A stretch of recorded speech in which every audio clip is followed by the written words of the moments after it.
નમો વીતરાગાય, નમો અરિહંતાણમ, નમો સિદ્ધાણમ, નમો આયરિયાણમ, નમો વત્સાયાણમ, નમો લોય serve સાહુણમ, એસો પંચનમુક્કારો સૌવપાવપણાસણો મંગલાણમ ચ સવ્વેસિમ પડવમ હવૈ મંગલમ. ઓમ નમો ભગવતે વાસુદેવાય. ઓમ નમઃ શિવાય. જય સચ્ચિદાનંદ, જય સચ્ચિદાનંદ, જય સચ્ચિદાનંદ. ચાલો તારે કવિરાજનું પદ સાંભળીએ આપણે.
शाश्वत निरालंब अपिंड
આખું અહંકાર ના ઉદ્ભવથી આખું જગત ઊભું થયું એનું બહુ જ સુંદર રીતે વર્ણન અહીંયા મૂક્યું છે.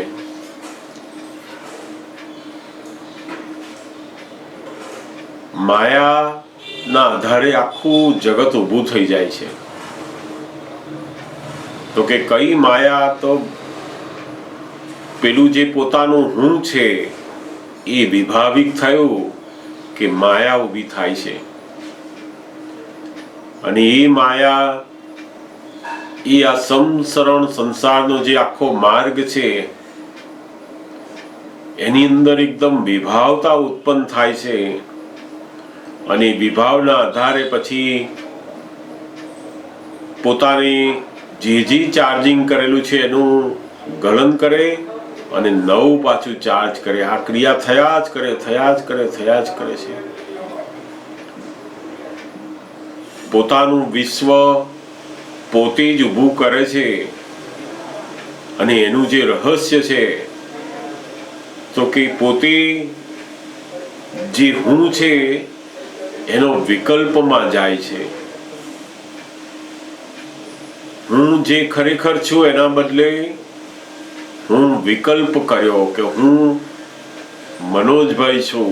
એ વિકલ્પ થયો અને એ વિકલ્પ થયા પછી એના આધારે જે બધું ઊભું થાય એ પછી આખું પૂતગલ એ પરાધીન બની જાય છે, પરસત્તા બની જાય છે.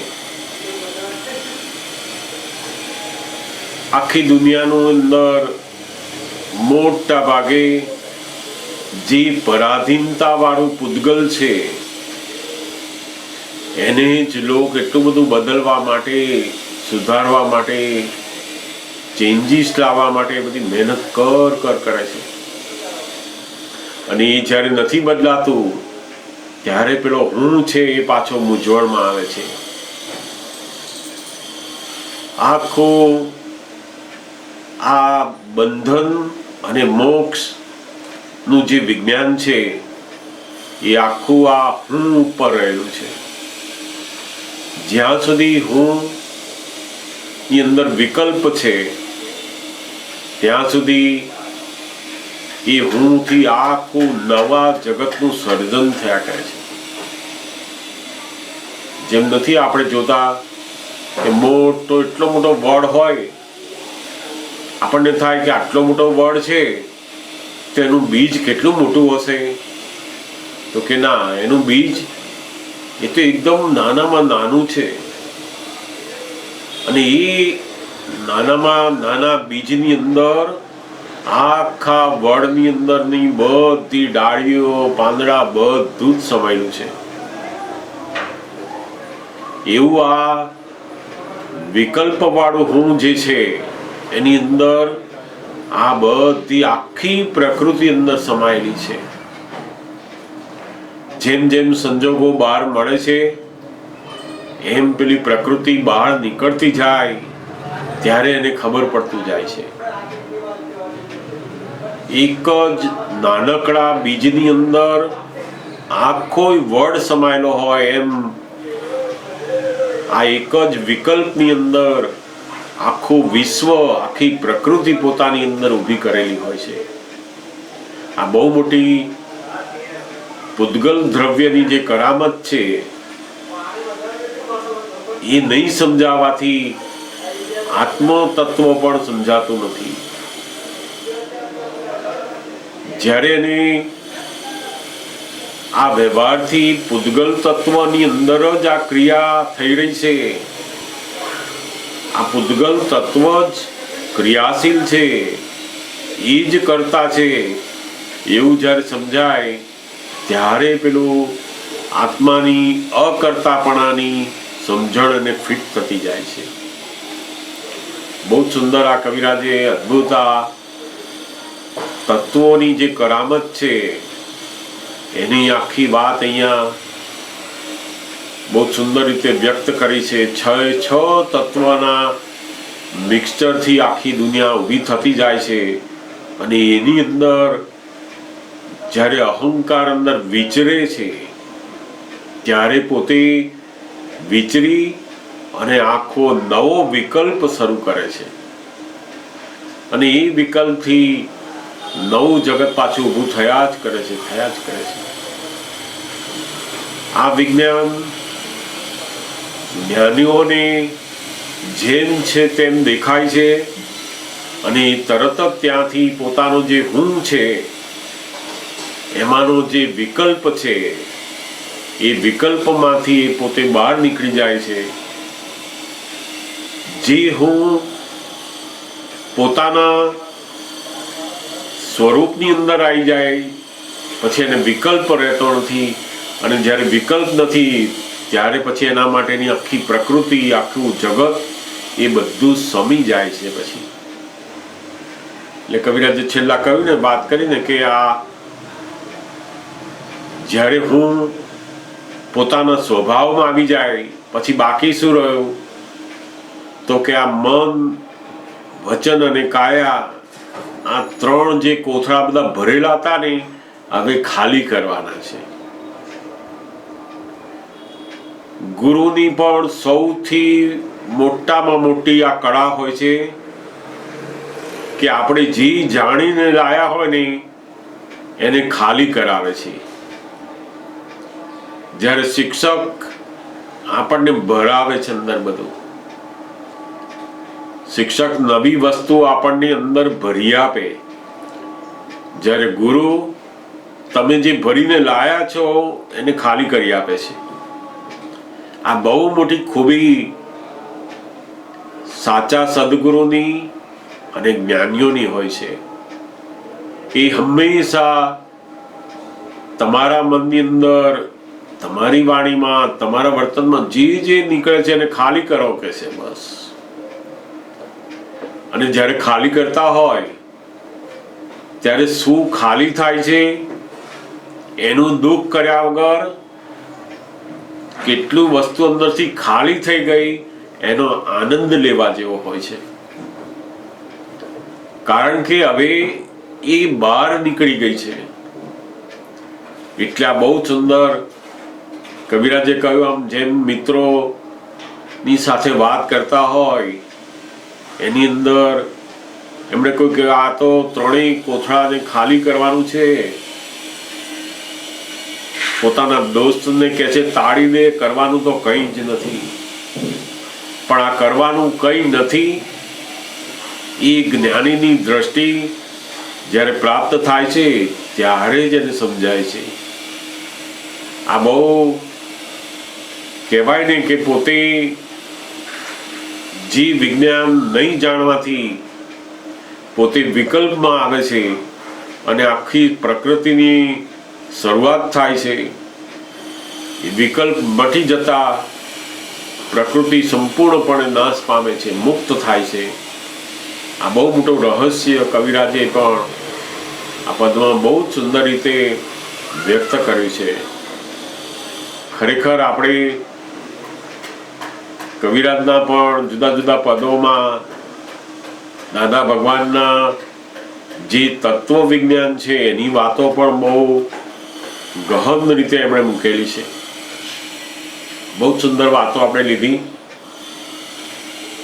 તમારામાંથી કોઈને પ્રશ્ન હોય તો પણ જરૂરથી પૂછી શકાય. શિલ્પાબેનનો એક પ્રશ્ન છે, ઉપયોગ વિશે જાણવું છે ફરી એમને. આપણે ગયા વખતના સત્સંગમાં થોડીક વાતો એની કરેલી હતી. આપણે એમાં વિકલ્પ વિશે કીધું ને, આમ મને ખબર છે પણ આમ એક્ઝેક્ટ આમ શું આમ ખબર છે કે વિકલ્પ ને નિર્વિકલ્પ આમ સાંભળેલું છે, પણ મને એક્ઝેક્ટ બહુ નથી ખબર આના વિશે, તો મને જાણવું છે.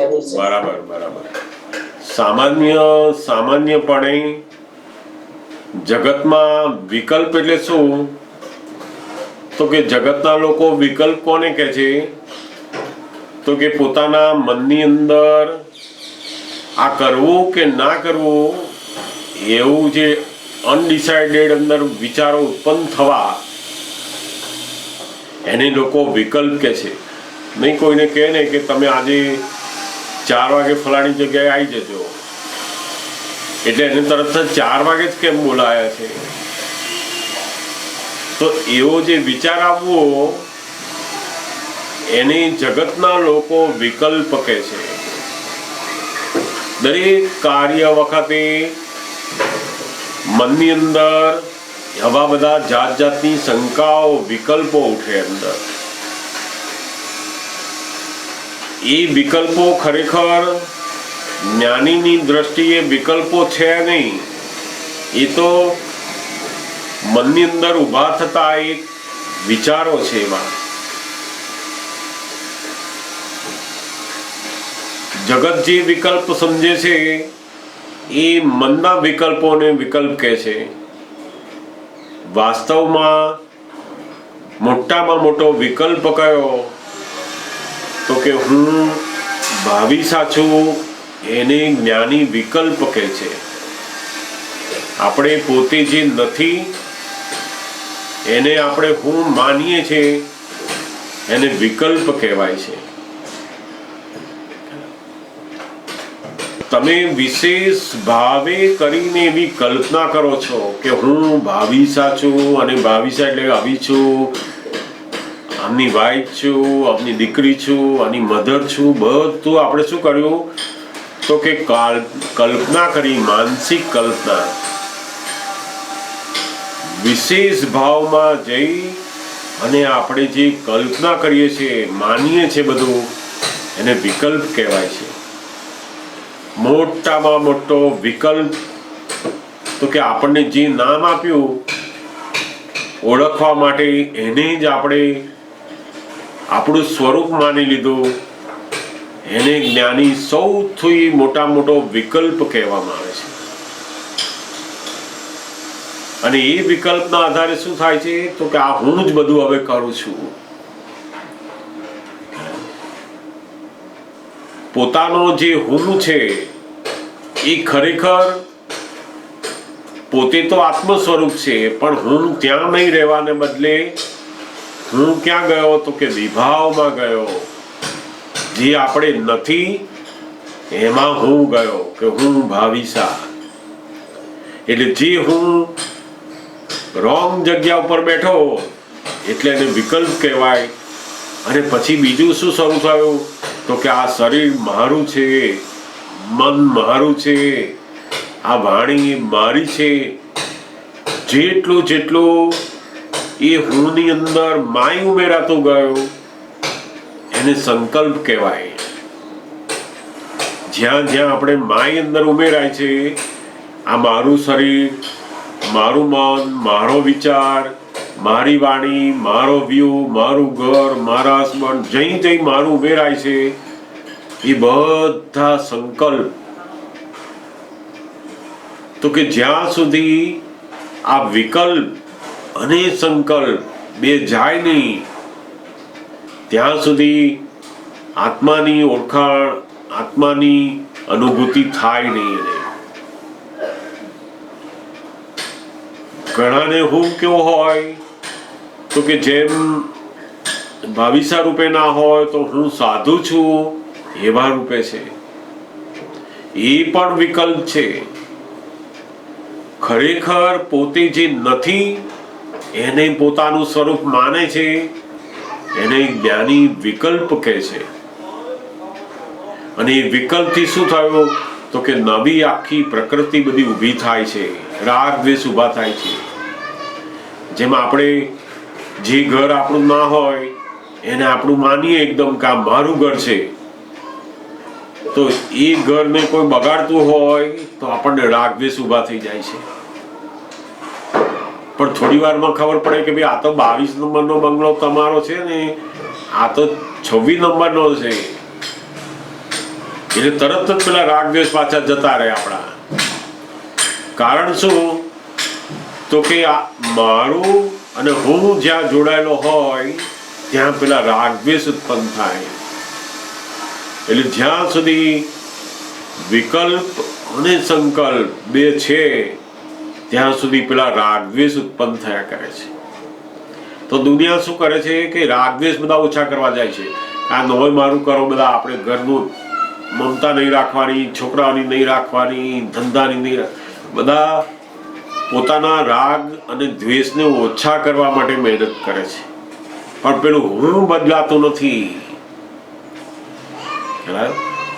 દાદા ભગવાને શું કર્યું? વિજ્ઞાન સમજી ગયા આની અંદરથી કે આ રાગ દ્વેષ નું અસ્તિત્વ ક્યાં સુધી છે?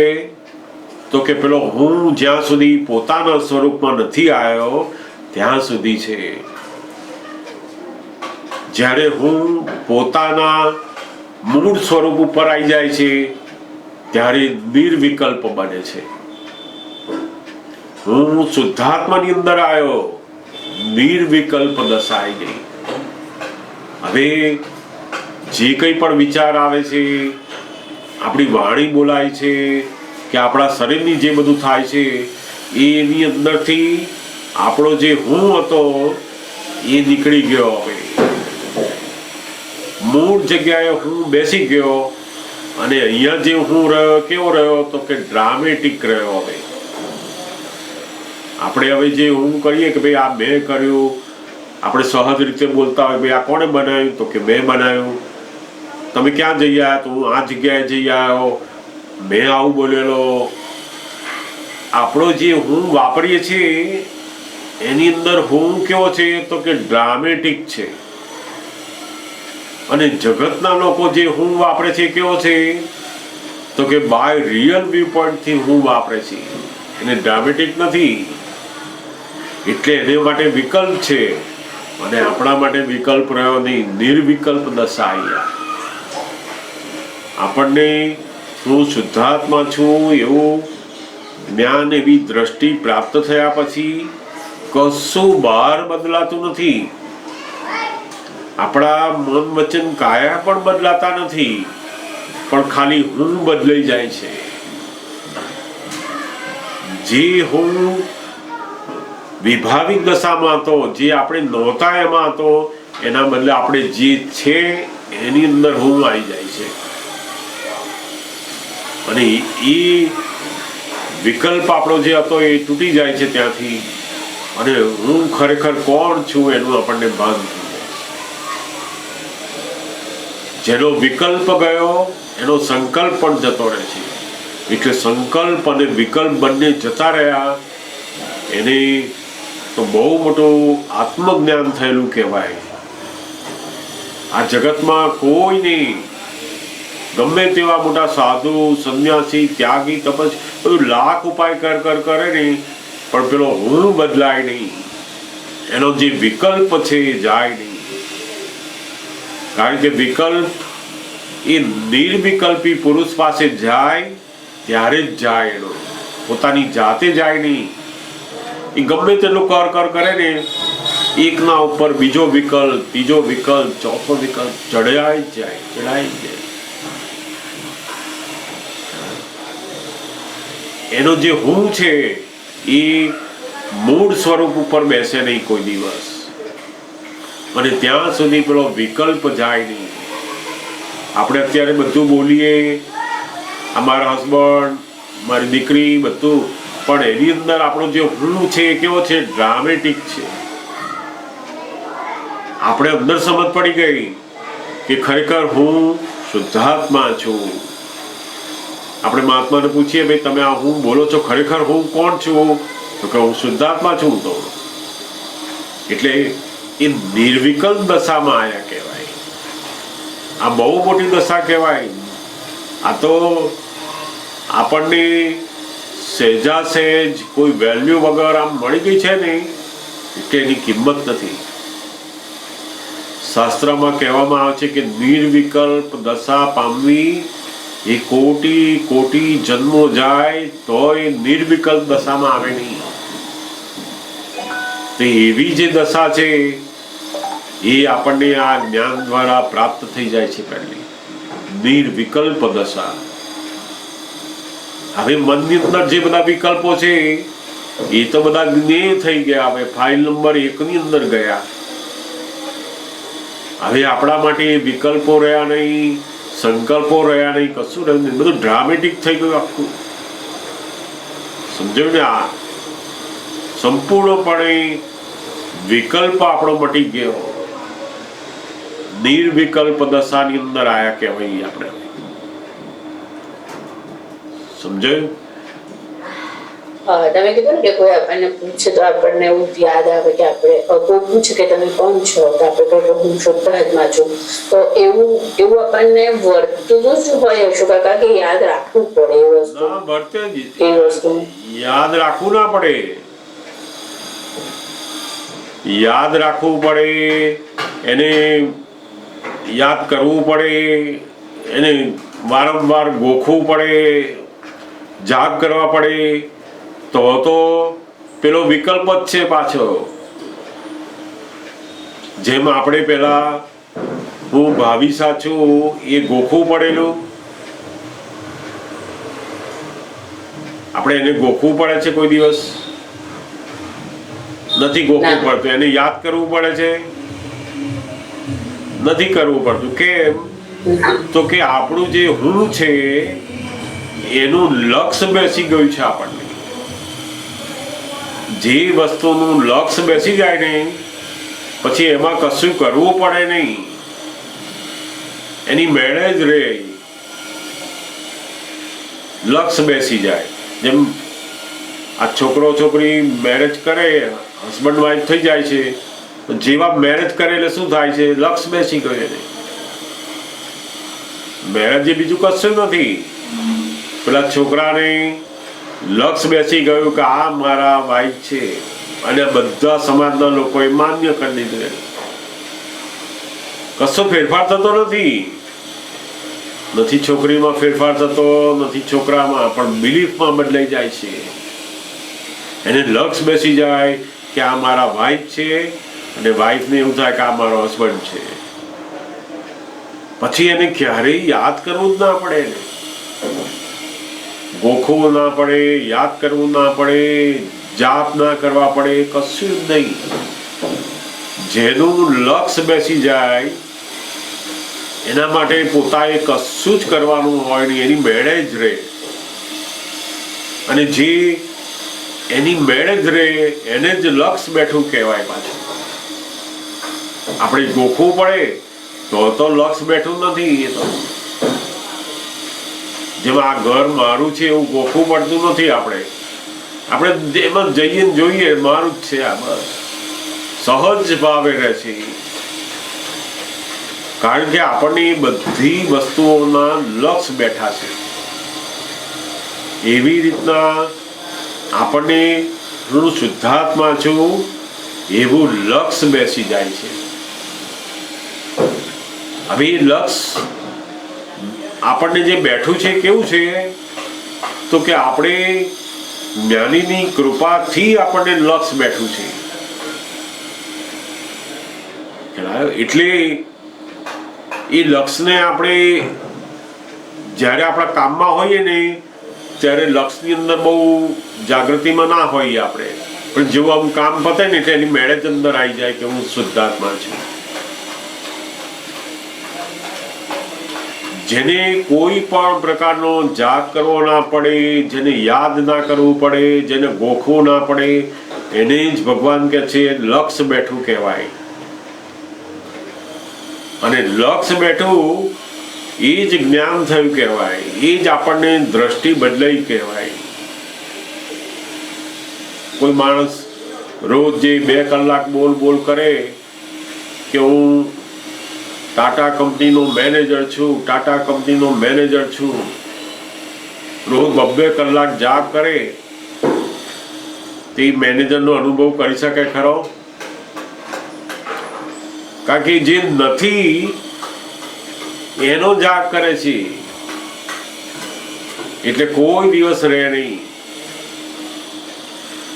સમજાય ને?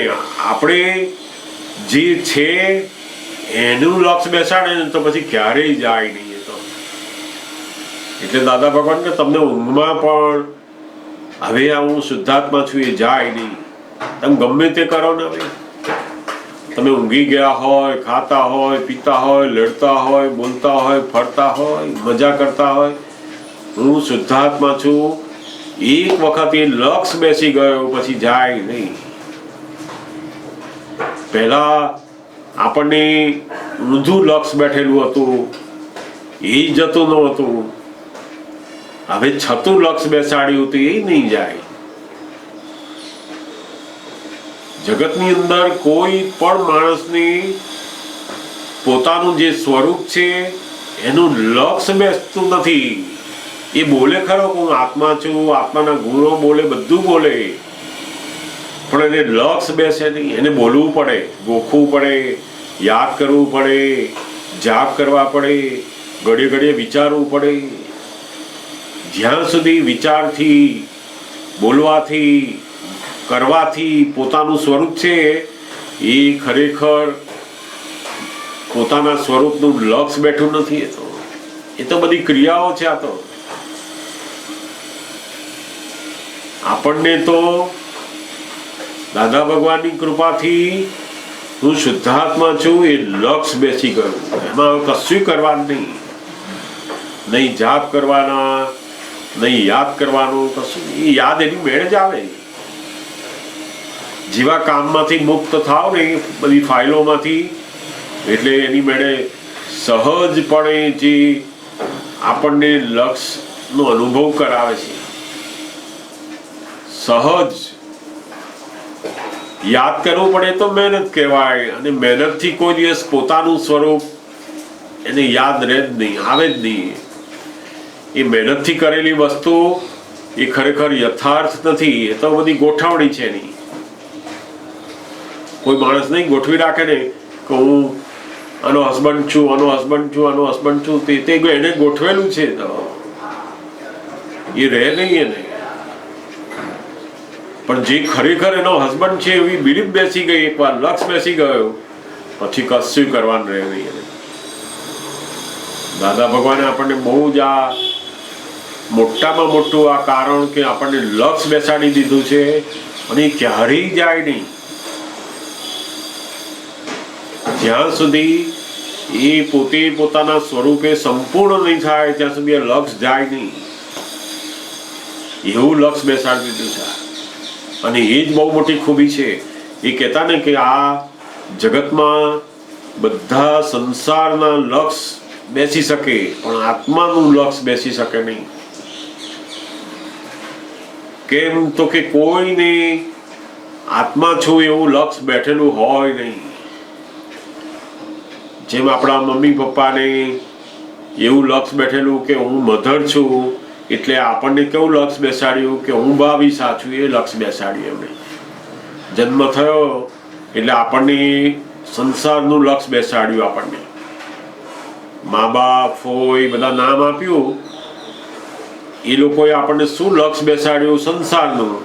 કારણ કે એમની પાસે કયું લક્ષ હતું? સંસારનું. જેની પાસે જે લક્ષ બેઠેલું હોય એ બીજાને બેસાડી શકે. જેની પાસે કેવું લક્ષ બેસેલું હોય, હું આત્મા છું એવું નિરંતર લક્ષમાં હોય, અનુભવમાં હોય, અને એના કારણે એ એમના શબ્દોથી, એમના વચન બળથી એ બીજાને પણ એ લક્ષ બેસાડી શકે છે.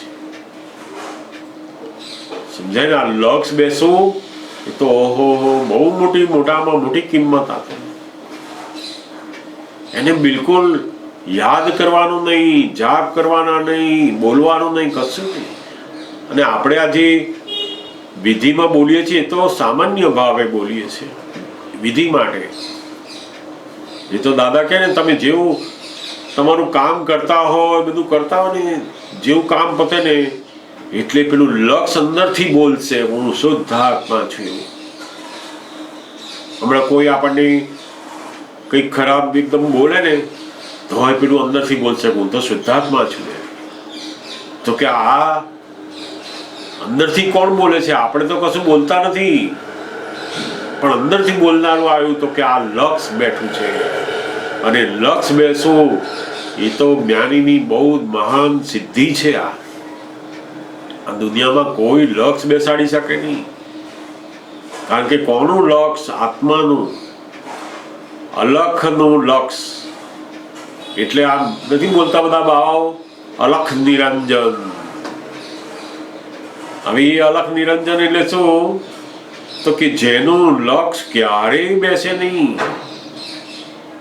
એવા અલખ જે નિરંજન છે એનું લક્ષ આપણને બેઠી.